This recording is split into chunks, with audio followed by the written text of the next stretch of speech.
Day 266 of the Ukrainian War Map, also known as the Russo-Ukrainian War. Juzzy here, and today is another update as I take a simplified and down-to-earth approach to some of the most important happenings on the ground in Ukraine today.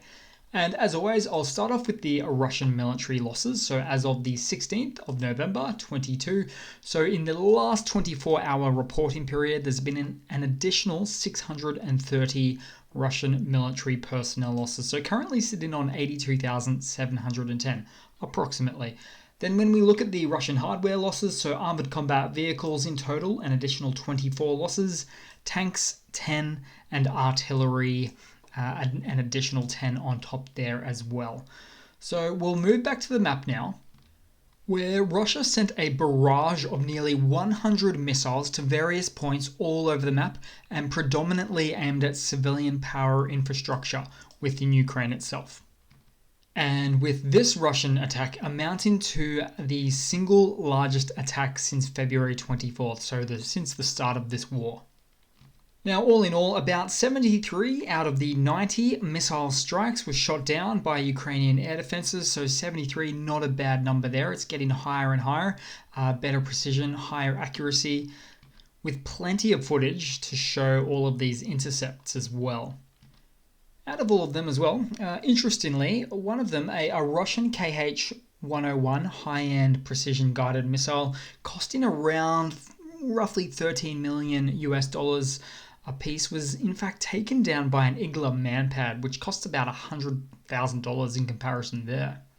And with all of this going on, interestingly, the mood in Kyiv is pretty chipper. So if you look at this video of a bomb shelter, there was a pretty cheery crew here, all things considered.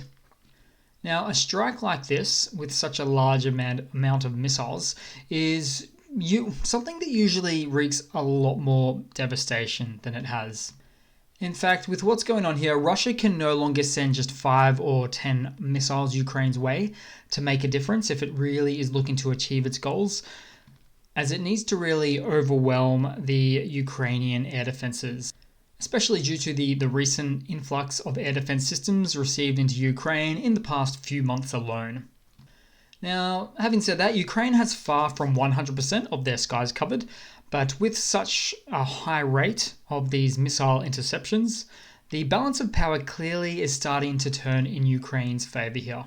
Which reminds me of one of my favorite Zelensky quotes that goes something like, "When Russia's ability to perform successful missile strikes is neutralized, they'll have no option to think of peace." Now, it's pretty much something like that. Ideal for a t-shirt, not that catchy, in fact, so not ideal for a t-shirt, but a powerful statement nonetheless. Now we'll go across on the map to Poland, which we rarely ever go to, because there was as a result of this barrage of Russian missile strikes on Ukraine today, there was a Russian missile designed for the city of Lviv, so we'll zoom right in here, that borders with Poland, of course. And it was fired upon by a Ukrainian air defense missile sent to intercept that incoming Russian missile, all of which caused a spill over the Polish border to the town of Przewodów. Now, we can't fully see it on this map, but I'll just mark it with some post-production right there.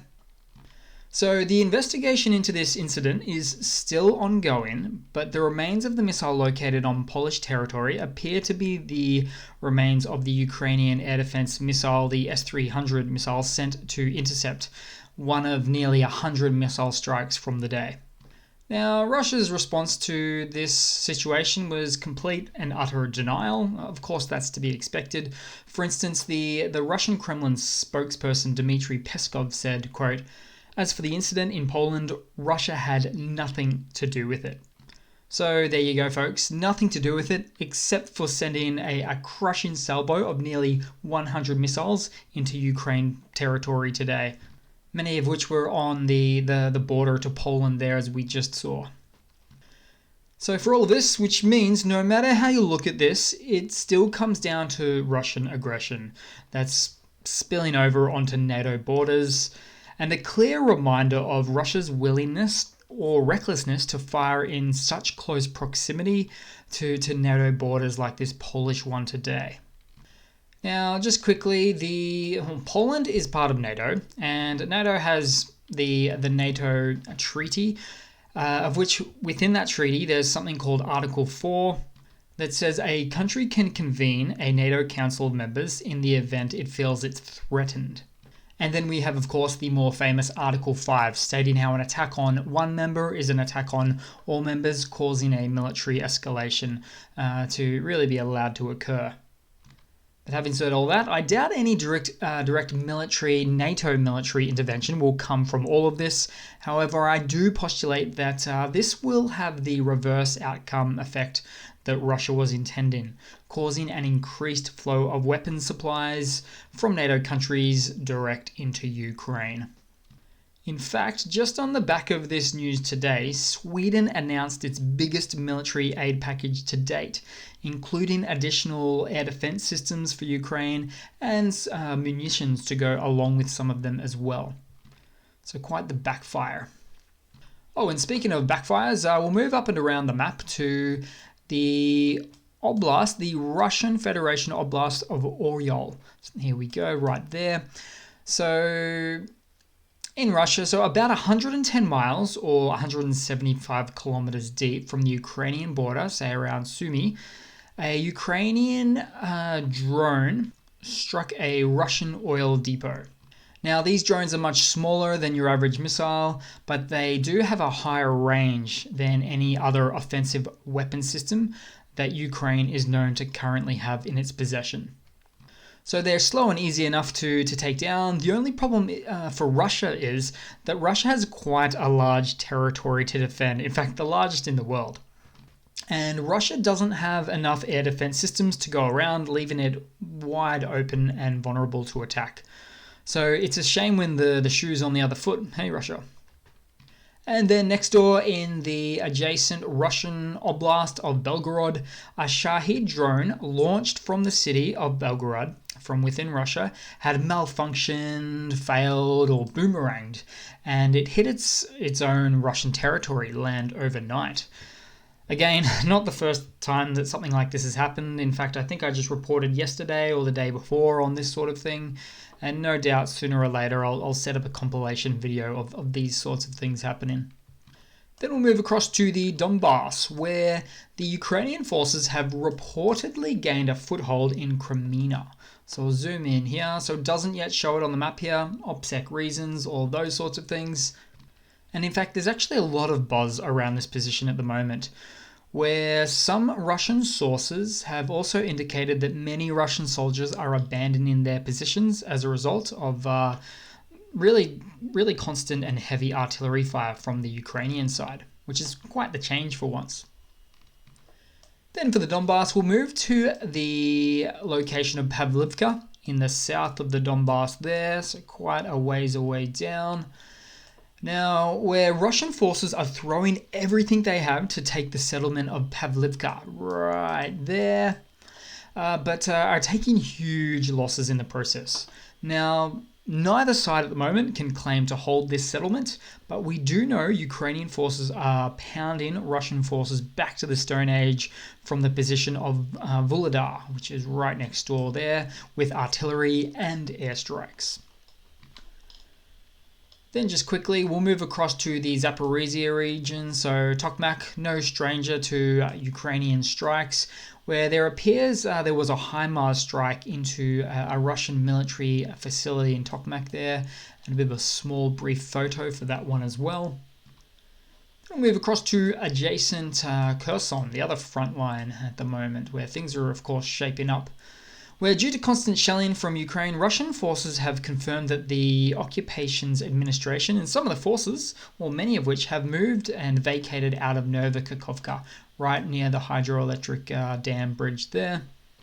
Also, on that topic, the Russian forces have also been forced to withdraw many of their forces from Skadovsk and even, believe it or not, Henichensk, which is actually quite a fair ways away. And all of these soldiers appear to be moving to the safer Russian-occupied Crimean Peninsula. Now, I'll say safer for now, but I tell you what, sooner or later, the Crimean Peninsula will be yet another dead end for Russian soldiers. I guarantee it, just a matter of time, really. Also, I won't get into too much detail about Kherson today due to everything else that's been going on, but it appears Ukraine is continuing to make amphibious landings to the western Kinburn Spit Peninsula, so I'll zoom in right around here, to set themselves up with a bit of a staging ground to later push Russian forces out.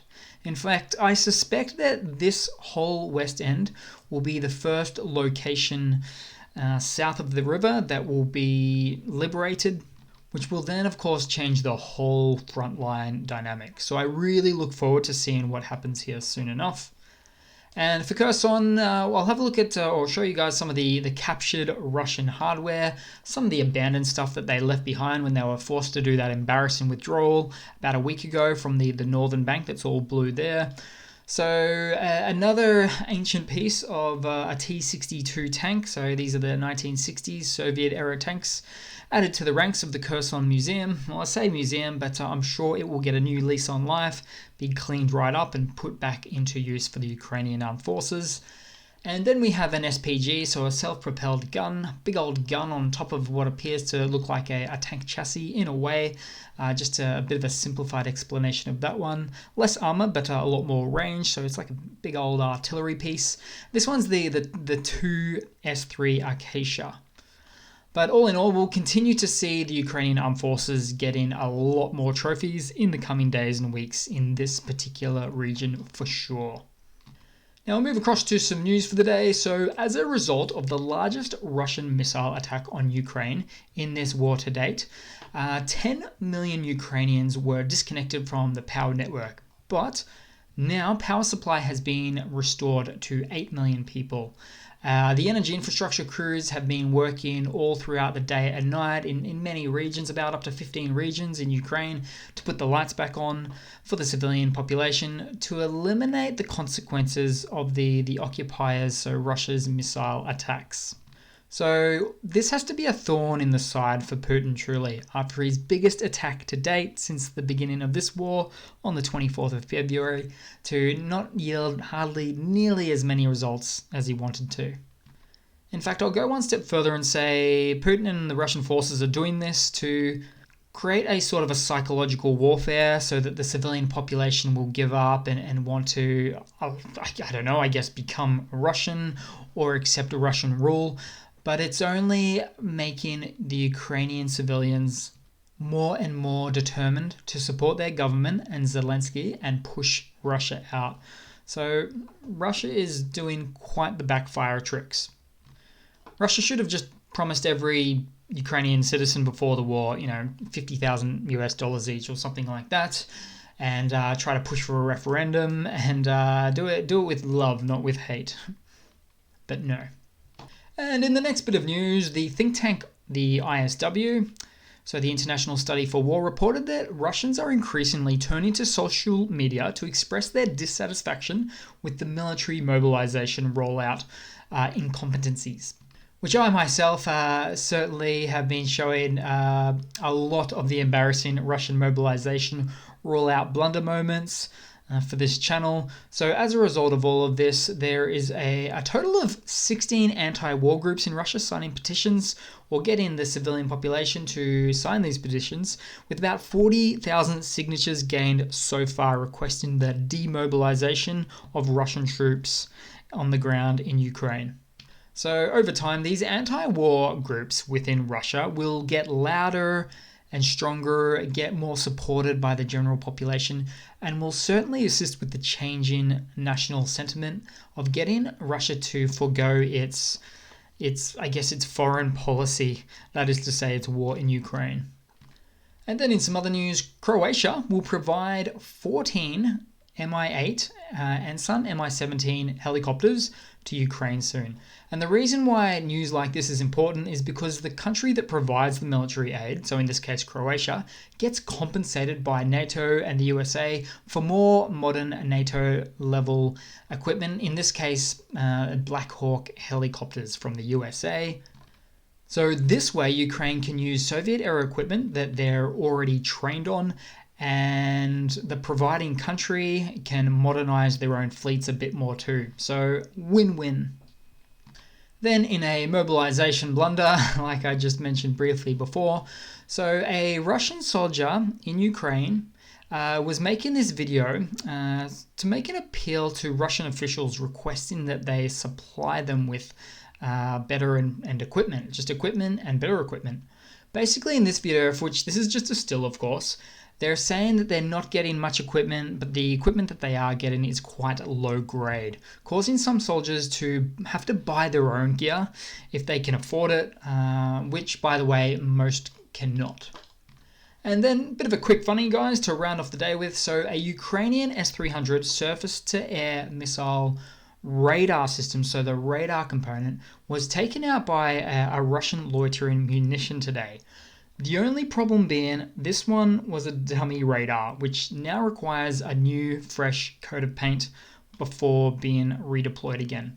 Now, Ukrainian sources say this dummy radar will be unfortunately out of action for another 24 to 48 hours or so, but we're hoping that it gets back on the ground with that new fresh coat of paint again soon. So that's pretty much it, guys. Thanks for watching. Please leave a comment, subscribe, hit that like button, and I do hope to see all of you guys there in the next one.